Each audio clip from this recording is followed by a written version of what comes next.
Hola seguidores de Doc Anatomía, una vez más estamos aquí para hablar más acerca de la anatomía del cuerpo humano. Y como va a ser costumbre, cada noche de ciertos días vamos a estar publicando videos de esta forma todo el equipo de Doc Anatomía para poderles hacer entender a ustedes un poco más fácil todas estas cosas acerca de nuestro maravilloso cuerpo humano. Como se han percatado, nos acompañan en este y en los otros videos que vamos a subir y en el único video que tenemos algunas bibliografías de las cuales hemos sacado mucha información, todo el equipo de Doc Anatomía, para poder llevar a cabo esta entrega de conocimiento a ustedes. Son bibliografías actuales, estamos hablando de las últimas ediciones de los libros que tenemos aquí, a excepción de El Néter de Anatomía Humana. Pero ya tendremos un video para hablar acerca de los libros de anatomía que son accesibles, que son difíciles y demás. En la encuesta ganó el tema de brazo y como lo menciona, el brazo va a componerse de muchas estructuras que vamos a tratar de tocarlas todas para poder hacer más eficiente este video. Pero vamos a iniciar hablando de cómo se compone, cuáles son los músculos, las arterias, las venas, los recorridos de los nervios y todo de una forma breve y no tan tediosa para que sea tan enfadoso para ustedes. El brazo es la parte del miembro superior que vamos a encontrar limitada proximalmente por la articulación glenumeral o la articulación del hombro, que es una articulación sinovial esferoidea, y entre la articulación del codo, que está compuesta por tres articulaciones. Esas articulaciones son la articulación húmero-ulnar, que es la más medial de todas, la articulación húmero-radial, la más lateral, y la articulación radiocubital proximal. Esas son las tres articulaciones que van a formar la articulación del codo. Y como acabamos de mencionarlo, estas dos articulaciones del hombro glenumeral y del codo van a estar limitando a esta parte del miembro superior, que es el brazo. El brazo también va a estar formado por estructuras musculares y neurovasculares, y todo está cubierto por piel y una fascia, la fascia bicipital, que la vamos a encontrar en la región anterior. Los músculos se van a dividir en dos compartimentos, el compartimento anterior y el compartimento posterior. Los tres músculos que voy a encontrar en el compartimento anterior van a ser de medial a lateral los siguientes: coracobraquial, bíceps braquial con sus cabezas larga y corta, y el más central de todos, el músculo braquial anterior. Todos estos músculos tienen la característica de que son inervados por el mismo nervio, el nervio músculo-cutáneo. Y también tenemos que saber, un dato curioso, que el nervio músculo-cutáneo perfora a uno de estos, que es el coracobraquial. El coracobraquial va a tener dos inserciones, al igual que todos los músculos: inserción proximal o también llamado origen, y la inserción distal, o también llamada inserción propiamente dicha. Cuando yo hable de lo propiamente dicho, me refiero a que así se le dice, inserción, no hay otra forma, ¿ok? Bueno, entonces la inserción proximal o el origen del coracobraquial lo vamos a tener en la apófisis coracoides. También hay que recordar, como ya lo hemos mencionado en otros métodos dentro de esta página, que hay tres músculos que se insertan en la apófisis coracoides, como son el pectoral menor, el coracobraquial y la cabeza corta del bíceps braquial. El coracobraquial también va a tener su inserción distal a nivel del tercio superior del húmero en la cara interna o cara medial. Esa es la inserción distal. Y la función del coracobraquial es la aducción y la rotación interna del brazo. Esa es la función del coracobraquial. Otra de las características en común de estos músculos del compartimento anterior del brazo es que todos están irrigados por ramas de la arteria braquial, o también llamada braquial anterior. La arteria braquial es un vaso de gran calibre, bueno, de mediano calibre. Las de gran calibre pues tenemos aorta y esas. Bueno, es un vaso de mediano calibre que va a originarse de la arteria axilar. Pero es importante que nosotros recordemos que los vasos se van a originar a nivel de otras estructuras. Topográficamente hablando, tenemos que mencionar, no, pues la arteria se origina de tal vaso a nivel de tal estructura. ¿Por qué? Clínicamente hablando, vamos a necesitar todas estas relaciones anatómicas, así se le conocen, relaciones anatómicas. La arteria está medial a tal elemento, la arteria está lateral a tal elemento, etc. Es importante mencionarlo, porque, como ya lo comenté, clínicamente nos puede apuntar a las patologías que pueden estar asociadas a esos elementos o qué otros elementos pueden estar lesionados. Por ejemplo, si nosotros decimos que a nivel del origen de la arteria braquial existe una lesión, podemos también imaginar una lesión causada por arma blanca. Podemos imaginar que también se lesionó la estructura que está a nivel del origen de la arteria braquial. ¿Cuál es el origen? La arteria axilar. ¿A nivel de qué estructura? A nivel del borde inferior y lateral de un músculo. Este músculo es el redondo mayor. El redondo mayor va a tener su inserción a nivel del húmero. Así es, a nivel del húmero. ¿Dónde va a estar insertado el redondo mayor? Va a estar insertado en el labio interno del surco intertubercular. Y su otra inserción o su origen es a nivel del borde lateral e inferior de la escápula. Acuérdense que la escápula es un triangulito, ¿ok? Imaginemos que mi dedo pulgar es la porción medial, mi dedo índice es la porción lateral y mi dedo índice de la mano derecha, mi derecha, nada más que en el video parece que es la izquierda, de mi mano derecha, vamos a tener lo que es la porción superior de la escápula. Entonces, en este borde medial lo voy a dividir en dos, porción superior y porción inferior. La porción superior va a servir para la inserción del músculo redondo menor y la porción inferior del borde lateral de la escápula va a servir para la inserción del músculo redondo mayor. Este músculo redondo mayor es inervado por dos nervios, el nervio tóraco-dorsal y el nervio subescapular inferior. Ahora, todo eso fue respecto a la arteria braquial. Me hacen falta muchas otras cosas acerca de la arteria braquial que las vamos a ir mencionando poco a poco. Disculpen si parece que divago, que me voy de un lado para otro, pero es importante que vayamos relacionando estos temas, estas estructuras anatómicas que vamos a encontrar. Estábamos comentando todos los músculos, vamos a recordarlos otra vez. Los músculos del compartimento anterior del brazo son tres: coracobraquial, bíceps braquial con sus dos cabezas larga y corta, por eso se llama bíceps de dos cabezas, y el músculo braquial anterior, que es el más inferior y central. Todos estos tienen en común, recordemos, que son inervados por el músculo cutáneo y que son irrigados por ramas de la arteria braquial anterior o braquial propiamente dicha. Ahora, comentamos las inserciones del coracobraquial y sus funciones. Bíceps braquial, dos cabezas. Las dos cabezas van a tener orígenes diferentes, pero las dos cabezas se van a insertar mediante un tendón común en una misma estructura. La inserción distal o inserción de las dos cabezas del bíceps braquial, distalmente ya dijimos, van a ser a nivel de la tuberosidad del radio, por lo tanto su tendón se hace lateral conforme va descendiendo por el brazo. Y las dos cabezas tienen orígenes diferentes. La corta, comentamos, que se inserta proximalmente a nivel de la apófisis coracoides, y la larga se inserta a nivel del tubérculo supraglenoideo del borde lateral de la escápula, a nivel de la porción superior de la cavidad glenoidea. ¿Qué es la cavidad glenoidea? Si nosotros vemos desde una vista lateral, tenemos que saber que este hueso, que es el húmero, un hueso largo, se articula con la escápula. Recordemos que el húmero tiene una cabeza y en esa cabeza tenemos una superficie redondeada y lisa. Esa superficie redondeada y lisa tiene que articularse con una estructura que pueda acoplarse. Si yo tengo, es decir, imaginen que esto es la cabeza del húmero y esto es la cavidad glenoidea. Tiene que articularse a modo de que exista congruencia entre estas articulaciones. Esa es una de las características que también vamos a mencionar de las articulaciones sinoviales. Deben de tener congruencia entre ellas.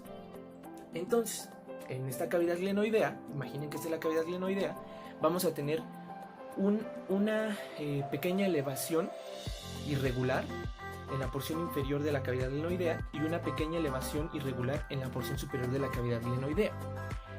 Esta irregularidad o esta elevación irregular en la porción superior se llama tubérculo supraglenoideo. ¿Por qué supra? Porque está arriba. Y esta pequeña elevación irregular en la porción inferior de la cavidad glenoidea se llama tubérculo infraglenoideo. Los tubérculos de la cavidad glenoidea, supra e infraglenoideos, esos son los dos tubérculos, sirven para la inserción de cabezas largas. Otra vez vamos a repetirlo.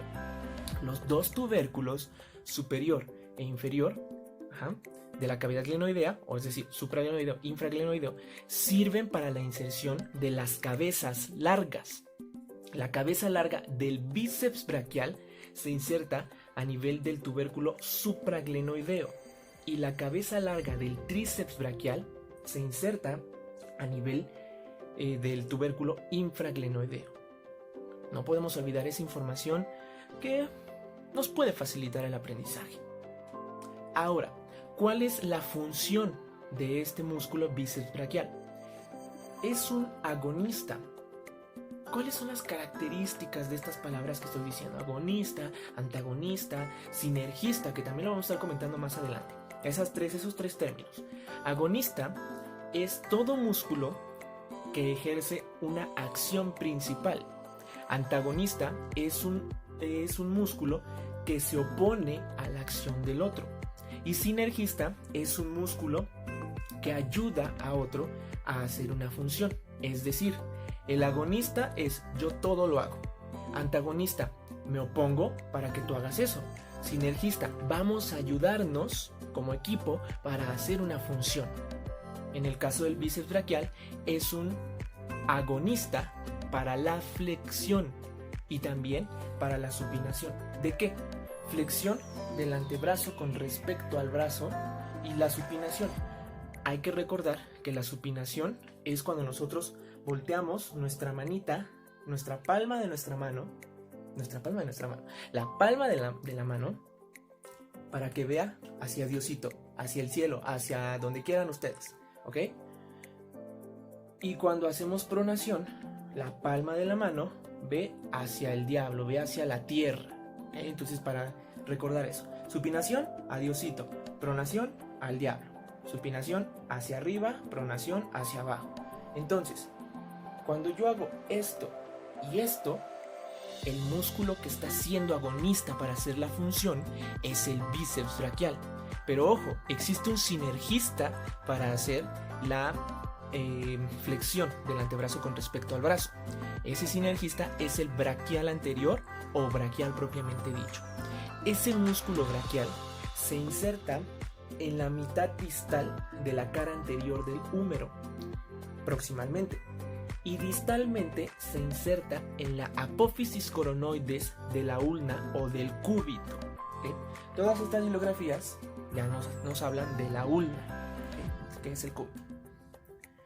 Y la función, pues ya dijimos, es un sinergista para la flexión del antebrazo con respecto al brazo y ayuda, si es sinergista, del bíceps braquial.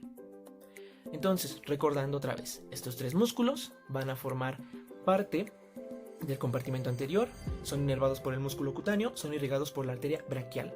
Estas estructuras también nos van a formar canales, van a tener relaciones anatómicas, etc.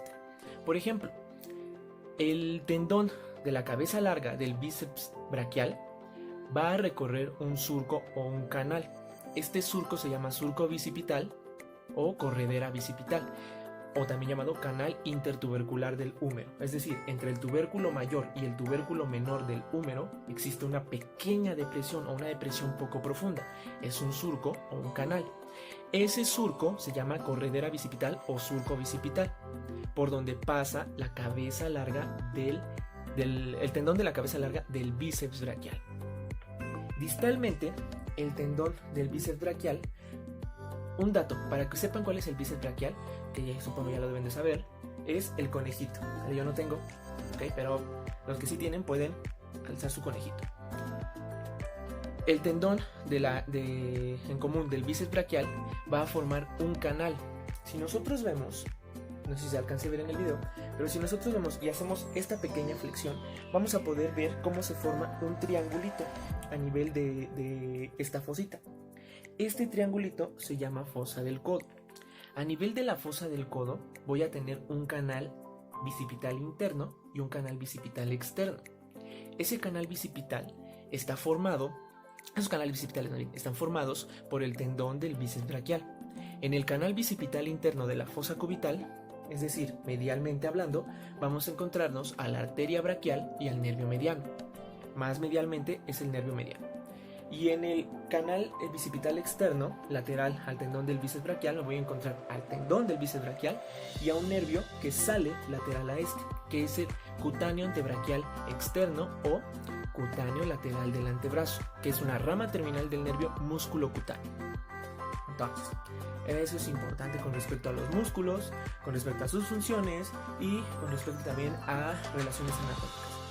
Tenemos también que mencionar más relaciones anatómicas que son importantes, que todos las sepamos. Por ejemplo, profundo al músculo bíceps braquial me voy a encontrar el recorrido de la vena basílica del brazo y el recorrido de la arteria braquial. Pero también voy a encontrarme el recorrido del nervio mediano, que va junto con la arteria braquial.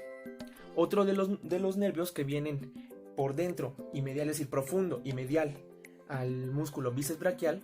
Cuando digo profundo no significa que va por así perforando al músculo, no, sino que va por detrás de él. Profundo al músculo bíceps braquial y medialmente viene el músculo cutáneo. Cuando alcanza la inserción proximal del músculo braquial anterior, acuérdense que el músculo braquial anterior se inserta en la mitad distal de la cara anterior del húmero. Cuando alcanza esta región, empieza a cruzar hacia lateral este nervio músculo cutáneo. Pasa por la cara anterior de nuestro braquial anterior de manera oblicua, es decir, viene medial y se pasa oblicuamente hacia la región lateral del brazo hasta alcanzar el borde lateral del tendón del bíceps braquial, donde emite su última rama o su rama terminal, que es el nervio cutáneo lateral del antebrazo. Rama terminal otra vez del nervio músculo cutáneo. ¿Y de dónde se origina el nervio músculo cutáneo? Es una rama terminal del plexo braquial que se origina del fascículo lateral, o también llamado tronco secundario lateral. Son muchísimas cosas. Ahora, hablando del compartimento posterior, solamente hay dos músculos, el tríceps braquial y el ancón. El tríceps braquial, como su nombre bien lo dice, tiene tres cabezas: cabeza lateral, cabeza medial y la cabeza larga. La cabeza larga ya dijimos dónde se inserta proximalmente, o dónde tiene su origen, que es en el tubérculo infraglenoideo. La cabeza lateral del tríceps braquial se va a insertar a nivel de la región superior del surco radial, es decir, tenemos el surco y tenemos una región superior y una región inferior. En la región superior va a estar insertada la cabeza lateral y la cabeza medial se inserta inferior al surco del nervio radial. Esas son las tres inserciones proximales del tríceps braquial. ¿Dónde se inserta? Distalmente. Se inserta en un tendón común a nivel de la porción superior del olecrano. El olecrano es la porción más proximal de nuestra ulna y es la que tiene la escotadura para articularse con la tróclea humeral.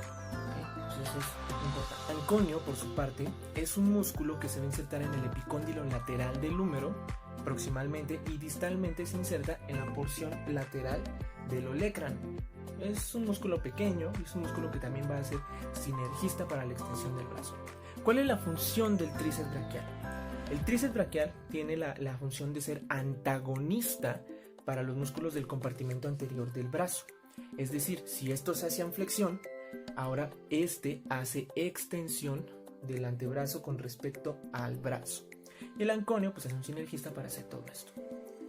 La característica también que comparten todos los músculos del compartimento posterior del brazo son irrigados por ramas de la arteria braquial profunda y son inervados por el nervio radial.